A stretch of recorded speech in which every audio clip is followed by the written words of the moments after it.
Requer que é passo positivo que Aruba, apesar que a situação está difícil, nós escolhemos, nós fazemos escolhência para vir com instrumento para melhorar a maneira como nós governamos o país, para também ter quadro de transparência, e também tool, não somente para o governo tomar uma melhor decisão, mas também para, por exemplo, o parlamento, que sua tarefa principal está para controlar o governo, tem tools na disponibilidade, para controlar a decisão que o governo toma. E aí, me está no parlamento para explicar o processo de NSS na membro do parlamento e explica também que isso aqui está tool, instrumento também para o mesmo membro do parlamento por controlar o governo de uma forma mais efetiva e de uma forma mais dinâmica. E por isso a reunião é bom, tem interesse de vários parlamentares, não contente para mirar com a direção que o governo também.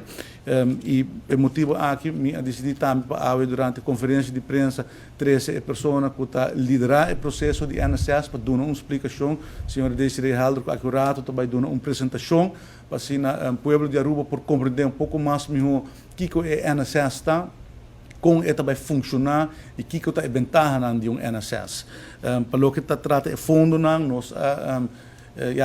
implementação de um NSS está custa placa, requer uma construção de uma plataforma digital completamente nova que nós não temos, requer training de nos profissionais, requer cambio de legislação, wetgeving, e acaba a comissão cana, e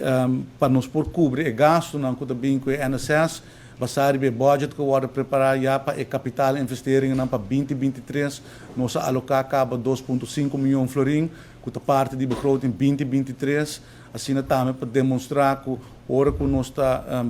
visa que nós está bem com o projeto, nós está alocar fundo necessário para por vir uma realidade. A NSS está outra parte de plano de governação, da parte de manejo delinear para o ministério. E também está projeto que já acaba de identificar, por exemplo, em landspaket, ele vai identificar em masterplan, em plano nacional estratégico, pois está